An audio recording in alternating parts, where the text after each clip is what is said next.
ఇదొకటి టీచర్లది ఒక ఇష్యూ నడుస్తుంది శేఖర్. టీచర్లది టెట్ పెడతా ఉన్నారు. ఆ టెట్ వీళ్ళేమో మ్యాథ్స్ టీచర్లు ఉంటారు కదా కొందరు, కాదు టెట్ పెడతా ఉన్నారు. ఇది అసలైన ఒక వార్త. ఈ వార్త చదువుదాం ఒకటిసారి. జనం సాక్షిలో మన మిత్రుడు రాసిండు, టీచర్లకు టెట్ టెన్షన్. వాస్తవంగా ఇప్పుడున్న టీచర్లు కూడా టెట్ పాస్ అయితేనే ఉద్యోగం వస్తుంది, లేదంటే ఉద్యోగం పోతుంది, గవర్నమెంట్ ఉద్యోగం. వాళ్ళు టెన్షన్ లో ఉన్నారు.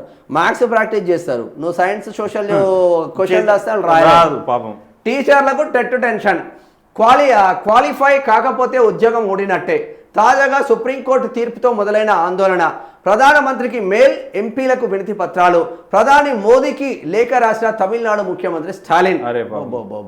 నూతన విద్యా విధానంలో భాగంగా NCTP means national council for teacher education supreme court తాజాగా ఇచ్చిన తీర్పుతో ఉపాధ్యాయుల గుండెల్లో గుబులు మొదలైంది. 2010 సంవత్సరం కంటే ముందు ఉపాధ్యాయ వృత్తిలో కొనసాగుతున్న వారు ఖచ్చితంగా టెట్ క్వాలిఫై కావాల్సిందే 2010 కన్నా ముందు, లేదంటే 2 సంవత్సరాల లోపు వారి ఉద్యోగాలు ఊడి ఇంటికి వెళ్లే పరిస్థితి నెలకొంది. ఇందులో ప్రాథమిక పాఠశాలలో పనిచేసే ఉపాధ్యాయులు, పాఠశాల హెడ్ మాస్టర్లు, ఇన్ఛార్జ్ ఎంఈఓలు సైతం ఉన్నారు. 5 ఏళ్ల లోపు రిటైర్మెంట్ దగ్గర ఉన్న వారికి మినహాయింపు.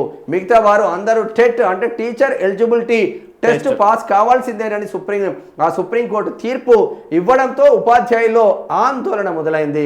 దీంతో ప్రధాని మోదీకి మెయిల్ ద్వారా సమస్యను పోస్ట్ చేయడంతో పాటు వివిధ రూపాల్లో ప్రభుత్వం దృష్టికి తీసుకెళ్లేందుకు ఉపాధ్యాయ సంఘాలు నిర్ణయం తీసుకున్నాయి. స్థానికంగా ఉన్న ఎంపీలకు వినతి పత్రాలు ఇవ్వడం సహా త్వరలోనే చెలో ఢిల్లీ కార్యక్రమాన్ని కూడా నిర్వహించేందుకు సిద్ధమవుతున్నారు. ఇప్పటికే తమిళనాడు ముఖ్యమంత్రి స్టాలిన్ కూడా ప్రధానమంత్రికి లేఖ రాశారు. దేశవ్యాప్తంగా లక్షలాది మంది ఉపాధ్యాయులను ఇబ్బందులకు గురి చేసే ప్రక్రియపై కేంద్ర ప్రభుత్వం చర్యలు తీసుకొని ఉపాధ్యాయులకు న్యాయం చేయాలని, పదోన్నతులు పొందేందుకు ఉన్నవారి హక్కులు కూడా ప్రభావితం అవుతాయని ఉపాధ్యాయ సంఘాలు నాయకులు పేర్కొంటున్నారు. ఉపాధ్యాయులు నియామక సమయంలో అవసరమైన అన్ని అర్హతలు పూర్తిగా కలిగి ఉండి చట్టబద్ధమైన పద్ధతిలో ఉద్యోగం చేరినప్పటికీ నిబంధనలు పెట్టడంపై అభ్యంతరాలు వ్యక్తమవుతున్నాయి. 2011లో టెట్ ప్రవేశించిన తర్వాత వచ్చిన అర్హతలు వెనుకటి తేదీ నుంచి వర్తించడం వల్ల వారి స్థిరమైన హక్కులు దెబ్బతింటున్నాయనే వాదనలు వస్తున్నాయి. అంత పెద్ద సంఖ్యలో ఉపాధ్యాయులను మార్చడం ఏ రాష్ట్రానికి సాధ్యం కాదని, అనుభవజ్ఞులైన ఉపాధ్యాయులను పదోన్నతుల నుంచి దూరం చేయడం అన్యాయమని, ఇది దేశవ్యాప్తంగా ఉన్న లక్షలాది మంది ఉపాధ్యాయులను ప్రభావితం చేస్తుందని వివిధ సంఘాల నేతలు చెబుతున్నారు. ఆర్టికల్ 21 ప్రకారం ఉన్న విద్యా హక్కుపై కూడా ప్రభావం చూపుతుందని, ఈ 2 చట్టాలను సవరించి 2010 ఆగస్టు 23 నాటికి సేవలో ఉన్న ఉపాధ్యాయులకు పూర్తిగా రక్షణ కల్పించాలనే డిమాండ్ వినిపిస్తున్నది. పదోన్నతులకు అర్హులుగా కొనసాగినట్లయితే చర్యలు తీసుకోవాలని ఆగస్టు 23, 2010లో ఇచ్చిన పూర్వ మినహాయింపు పునరుద్ధరించేందుకు సుప్రీంకోర్టులో రీటు పిటిషన్లు దాఖలు చేయాలని ఆర్టీఈ చట్టం 2009లో సెక్షన్ ప్రకారం చెప్తా ఉన్నారట.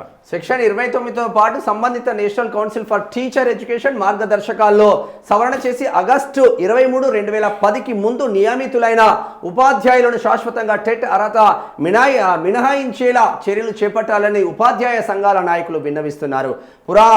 పురాతన నియామక నిబంధనల ప్రకారం నియమించబడి సుమారు 15 నుంచి 30 సంవత్సరాల పాటు నిబద్ధతతో పనిచేసిన ఉపాధ్యాయులు గ్రామీణ గిరిజన ప్రాంతాల్లో పనిచేసి ఆర్టీఈ చట్టం అమలులో కీలక పాత్ర వహించారని, ఇలాంటి ఉపాధ్యాయులపై కొత్త అర్హతను వెనుకకు వర్తింపజేయడం తీవ్ర మానసిక ఒత్తిడితో పాటు ఉద్యోగం కోల్పోయే భయం కల్పించడమే అంతేగాక ప్రభుత్వ సహాయ పాఠశాలల్లో భారీ ఉపాధ్యాయ లోటును కూడా కలిగిస్తుంది. కేంద్ర ప్రభుత్వం తక్షణమే జోక్యం చేసుకొని ఈ సమస్యను పరిష్కరించే విధంగా కృషి చేయాలని ఉపాధ్యాయ సంఘాల నాయకులు డిమాండ్ చేస్తా ఉన్నారు.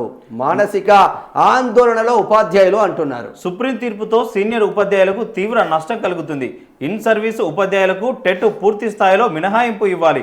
2 ఏళ్లలో అర్హత సాధించలేని ఉపాధ్యాయులను తొలగించాలనే ఆలోచన దుర్మార్గమైనది. ఇది చాలా మంది ఉపాధ్యాయులను మానసిక ఆవేదనకు గురి చేస్తున్నది.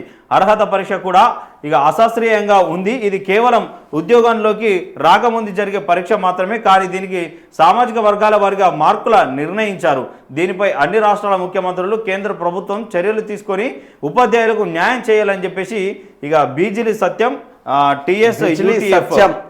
టిఎస్ యూటీఎఫ్ నాయకులు రంగారెడ్డి జిల్లా. వాస్తవమే కదా, ఇప్పుడు ఒక 20 సంవత్సరాల క్రితం 30 సంవత్సరాల క్రితం ఆయన డిఎస్సితో లేదంటే డిఎస్సితో జాబ్ కొట్టి ఉద్యోగాలు బీడీ చేసి టెట్ చేసి చేసుకొని ఉద్యోగం సంపాదించుకున్న టీచర్లకు మళ్ళీ ఇప్పుడు మీరు పరీక్ష పాస్ అయితేనే మీరు eligible అంటే ఇప్పుడు ఒక మ్యాథ్స్ టీచర్ ఉంటాడు. ఇప్పుడు మా మామనే ఉన్నాడు, మా సొంత మేనమామ శ్రీనివాస్ అని మామ టీచర్, ఆయన స్కూల్ అసిస్టెంట్. ఓకే. 98లో జాబ్ వచ్చింది మామకు. 98 ఇంటర్మీడియట్ తర్వాత చేసేసి జాబ్ వచ్చింది. ఇప్పుడు మళ్ళీ ఆయన మ్యాథ్స్ టీచర్ చేస్తూ ఉంటాడు, నడుస్తూ ఉంటాడు. మళ్ళీ ఆయనకి ఇప్పుడు సోషల్ లేదంటే సైన్స్ టెస్ట్ పెడితే ఆయన ఏడ పాస్ అవుతాడు. వాళ్ళ మైండ్ సెట్ మొత్తం పిల్లలకి ఏ విధంగా నేను మ్యాథ్స్ చెప్పాలి. ఇంకో సైన్స్ టీచర్ ఉంటారు, సైన్స్ లో నేను ఏమేమి కొత్తగా సృష్టించాలి, పిల్లలకి ఏ విధంగా చెప్పాలని. సైన్స్ టీచర్ అతనికో ఆ కెమిస్ట్రీ టీచర్ అతనికో మ్యాథ్స్ పెడితే పదెక్కమని వస్తుంది అనే వాళ్ళకు వాస్తవంగా రాదు. ఓపెన్ గా మాట్లాడు రాదు, ఇబ్బంది పడతారు. పదెక్కమని కాదు కానీ ఇబ్బంది పడతారు. అటువంటి వాళ్ళకు ఈ ఉద్యోగం మీద గవర్నమెంట్ ఉద్యోగం వచ్చిందని చెప్పేసి ఓ ఇల్లు తీసుకుంటాడా, ఓ కారు తీసుకుంటాడు, ఓ పొలం తీసుకుంటాడు, ఓ ఈఎంఐ ఇల్లు తీసుకుంటాడు, ఈఎంఐలో పెళ్లి చేసుకుంటాడు, బిడ్డ ఉంటే పెళ్లి చేస్తాడు, ఆ వేరే అప్పు తీసుకొచ్చి ఈఎంఐ కట్టుకుంటాడు. నువ్వు ఉన్న ఉద్యోగం తీసేస్తే మొత్తం రోడ్డు మీద పడి అప్పుల పాలై ఆత్మహత్యలు చేసుకోరానే టీచర్లు. ఈ దేశంలో ఈ రాష్ట్రంలో ఎవడైనా లంచం తీసుకోకుండా పనిచేస్తాడు ఈ రాష్ట్రంలో ఎవడైనా ఉన్నాడు అంటే మొదటి వరుసలో టీచర్ ఉంటాడు. మొదటి వరుసలో టీచర్లు ఉంటారు. 99% టీచర్లు పేద బిడ్డల కోసం గవర్నమెంట్ ప్రభుత్వ పాఠశాలల్లో ప్రైవేట్ పాఠశాలలో చదివే బిడ్డల కోసం పనిచేస్తూ ఉంటాడు. ప్రభుత్వ పాఠశాల టీచర్లు సొంత ఖర్చులు పెట్టుకొని సాయంత్రం ట్యూషన్లు చెప్తున్న టీచర్లు కూడా ఉన్నారు. అటువంటి టీచర్ల పైన అనవే మీరు చేసేది. ఈ మాత్రం పిల్లలు బయటకు వస్తారు అంటే వాళ్ళు వాళ్ళ చదివే వాళ్ళ పుణ్యం. మీరు ఏం చేయాలి, మీరు ఎటువంటి తీసుకురావాలి, ప్రభుత్వ టీచర్ల పైన కాదు తీసుకురావాల్సింది ప్రైవేటు టీచర్ల పైన. ప్రైవేటు టీచర్లు ఎక్కడైతే శ్రీ చైతన్యనో నారాయణనో అడ్డగోలుగా వసూలు చేస్తున్న ఫీజుల పైన నియంత్రణ తీసుకురావాలి. వాళ్ళకు పెట్టాలి టెస్టులు. ఆ చిత్తశుద్ధి లేదా? కార్పొరేట్ విద్యా వ్యవస్థను సర్వనాశనం బట్టి, ప్రభుత్వ విద్యా వ్యవస్థను సర్వనాశనం బట్టి కార్పొరేట్ విద్యా వ్యవస్థను పెంచి పోషిస్తున్న ఈ రాజకీయ నాయకులు కార్పొరేట్ విద్యా సంస్థల ఓనర్ల పైన తీసుకురావాలి చట్టం. ఓనర్లకు పెట్టాలి టెస్టులు. వాస్తవంగా నిజం. ఇదేంది ఏం ప్రభుత్వం కేంద్రంలో? 2010 ఎక్కడ, 2025 ఎక్కడ? 15 సంవత్సరాలు అయిపోయాయి. చల్ రాండి, ఒక్కసారి రోడ్డు మీదకి రండి, ఎంపీల ఇండ్లాన్ని ముట్టడించండి, బీజేపీ ఎంపీల ఇండ్లాన్ని ముట్టడించండి, తెలుస్తుంది. జబర్దస్త్ రాష్ట్రం అన్న. వాస్తవంగా ఏ టీచర్కు ఆ సబ్జెక్ట్ మీద గ్రిప్ ఉంటుంది అంటే పిల్లలకి ఇంకెంత సులువుగా ఈజీగా చెప్పాలనేది.